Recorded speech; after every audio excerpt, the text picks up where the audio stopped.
There is a question: if 10 to the power 9 electrons move out of a body to another body every second, how much time is required to get a total charge of 1 coulomb on the other body? तो यहाँ question है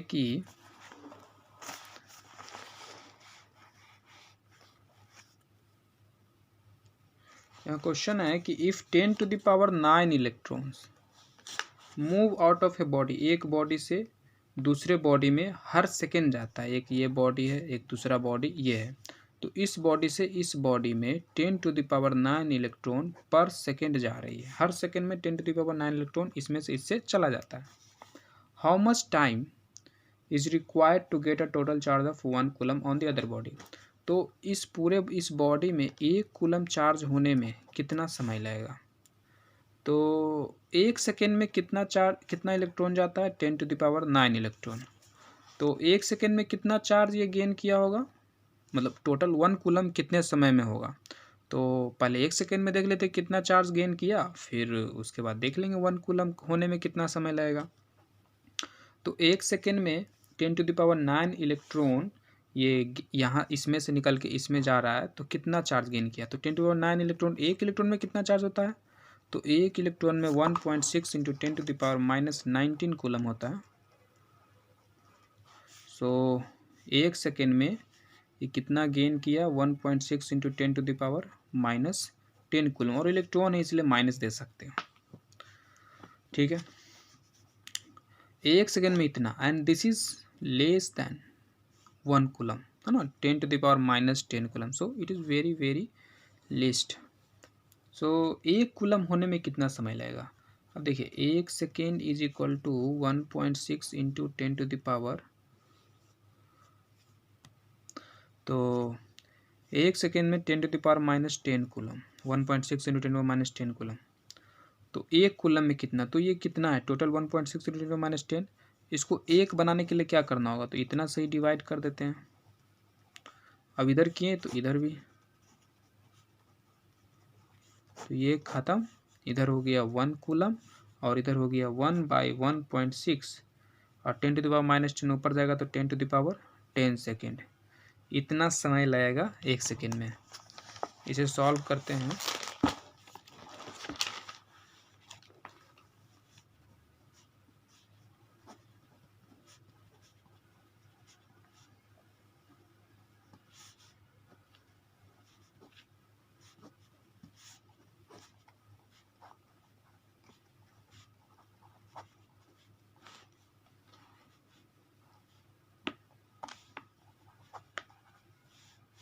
ये लगभग 0.625 into 10 to the power -10 second. इसे अगर हम scientific form में करें तो 6.25 into 10 to the power 9 second. ये माइनस नहीं होगा, यहाँ प्लस होगा, क्योंकि यहाँ पे ऊपर आया था। तो इतना समय लगेगा एक कूलम चार्ज होने में। हालांकि यहाँ -1 कूलम लिखना चाहिए क्योंकि इलेक्ट्रॉन आ रहा है, पर खैर जस्ट इग्नोर इट। यहाँ अब उस किताब का कुछ सॉल्यूशन देखते हैं।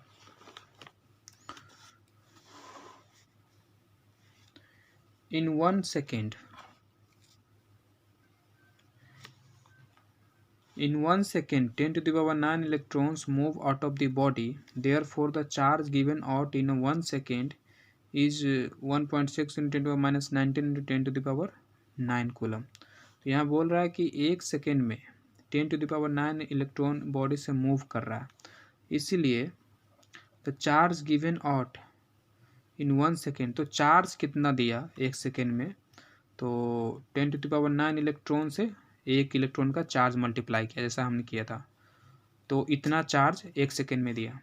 The time required to accumulate a charge of 1 coulomb can then be estimated to be 1 coulomb divided by 1.6 into 10 to the power -10 coulomb per second.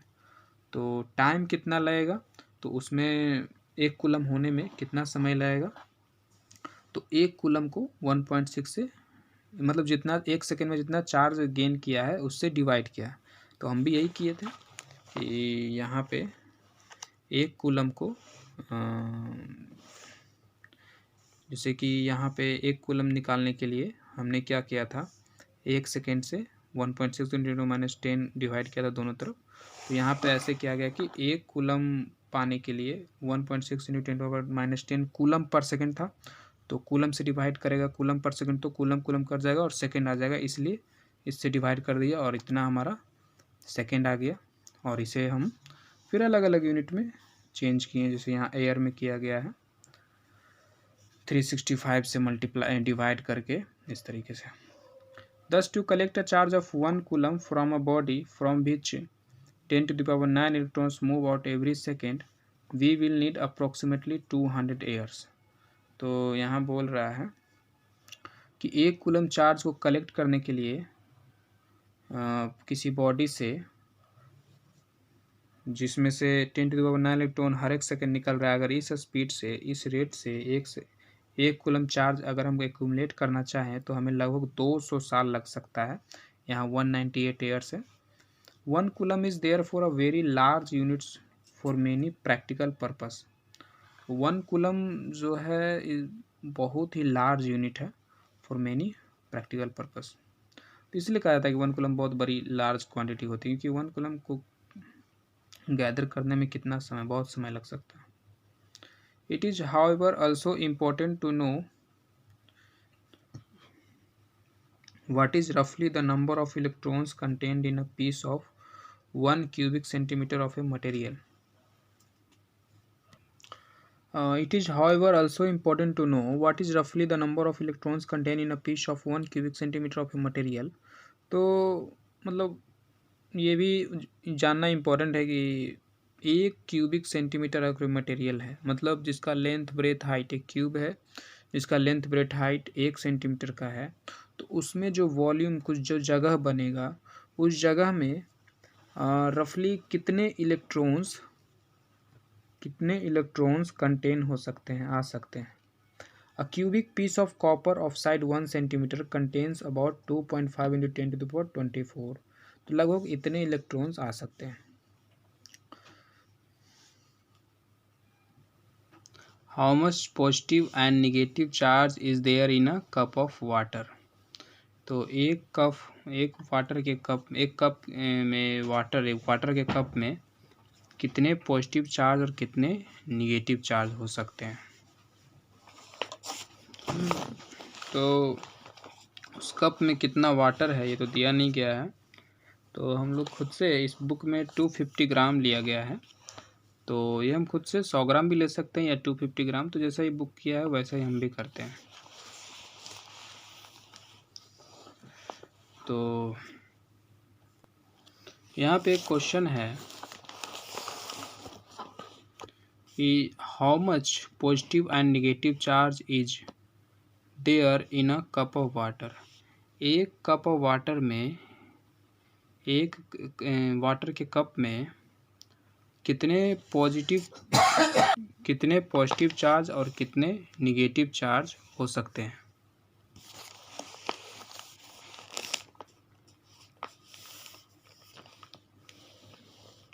तो एक ये कप ऑफ वाटर है, इसमें कुछ पानी है, कितने पानी है ये तो कुछ मानना पड़ेगा। तो ये किताब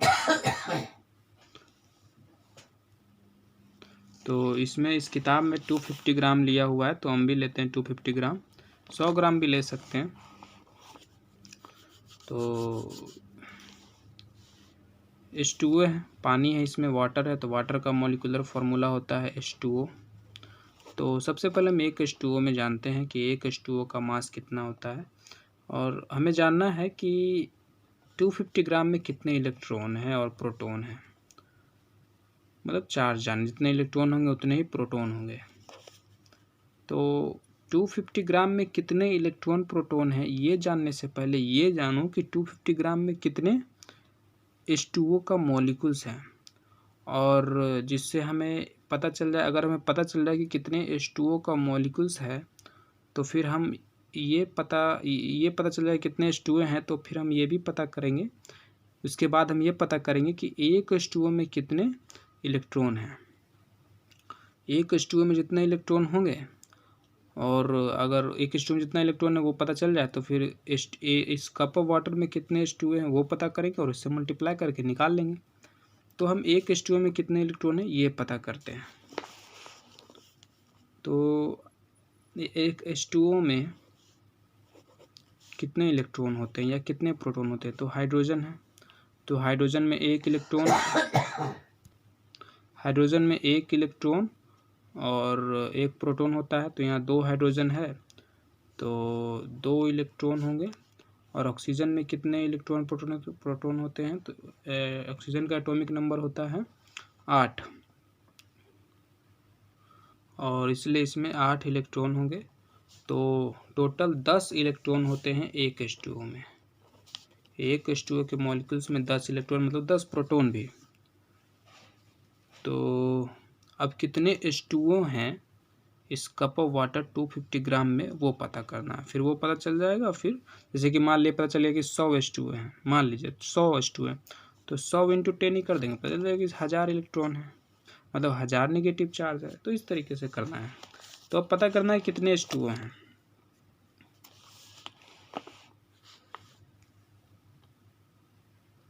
तो इसके लिए हमारे पास पानी का जो क्वांटिटी है वो ग्राम में दिया हुआ है और उस ग्राम की मदद से, मतलब पानी मास में दिया हुआ है, उस मास की मदद से हमें नंबर ऑफ H2O मॉलिक्यूल्स पता करना है। तो क्या कोई है ऐसा कोई रिलेशन है H2O का पानी का मास और उसके नंबर में कोई रिलेशन है कि इतने वजन इतने ग्राम में इतने H2O होते हैं, कुछ ऐसा रिलेशन है क्या? तो ऐसा रिलेशन हमें मोलर मास में देखने को मिलेगा। वहाँ पे कहता है, इस चीज़ को हम शुरू से देखते हैं, पहले अच्छे से शुरू से समझते हैं। एक H2O में कितना मास होता है पहले ये समझते हैं। नंबर ऑफ H2O और equal to how much mass. H2O का नंबरिंग और H2O के मास के बीच हमें रिलेशन अगर मिल जाए तो फिर हम 250 ग्राम में कितना H2O है वो भी निकाल सकते हैं। तो एक H2O का मास, एक H2O मॉलिक्यूल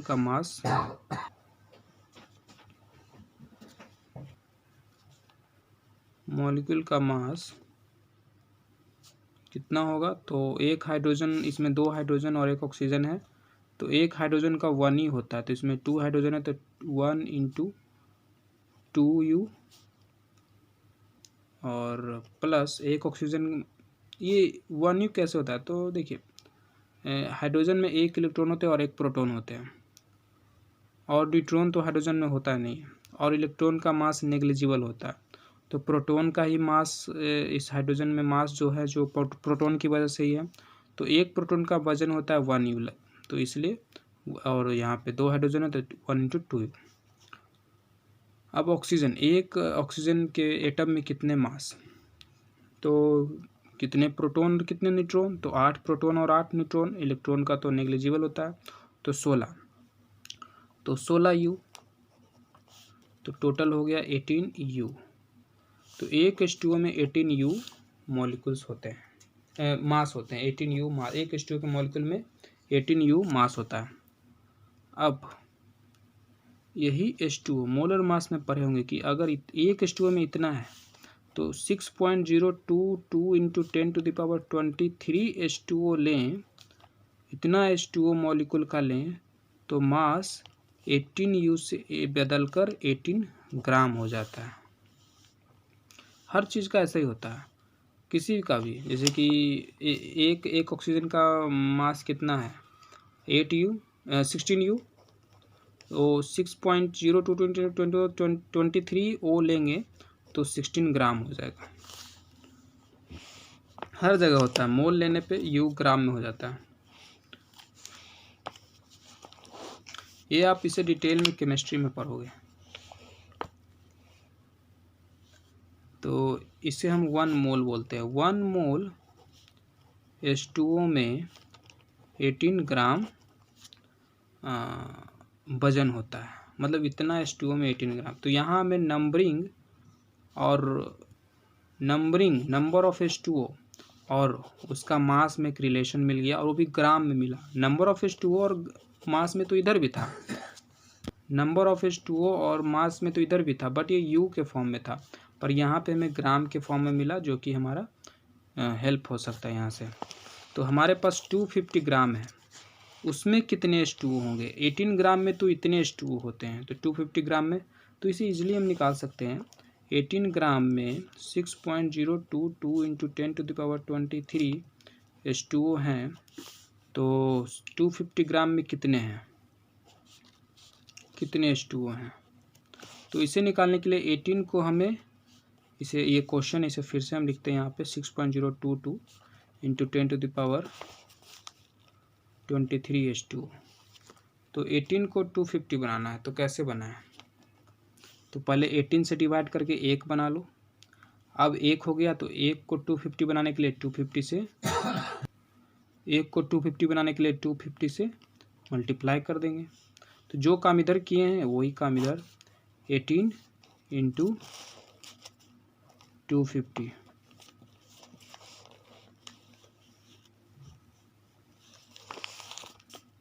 तो ये हो गया 250 ग्राम इज इक्वल टू, इन सबको सॉल्व करोगे तो हमारा कुछ H2O आएगा, और हमें H2O का वैल्यू पता चल जाएगा। तो फिर एक H2O में 10 इलेक्ट्रॉन होते हैं, तो 10 से फिर मल्टीप्लाई करके पूरा इलेक्ट्रॉन निकाल सकते हैं, और उससे हमारा नेगेटिव चार्ज निकल जाएगा। तो इसे हम सॉल्व करते हैं, इससे ये H2O के नंबरिंग आएंगे, और एक H2O में कितने इलेक्ट्रॉन होते हैं वो यहाँ रख देने से, एक H2O में 10 था तो 10 इलेक्ट्रॉन, तो हमें 250 ग्राम में कितने इलेक्ट्रॉन है वो निकल जाएंगे। और इसे सॉल्व करोगे तो लगभग कुछ वैल्यू आएगा 1.34 इंटू 10⁻7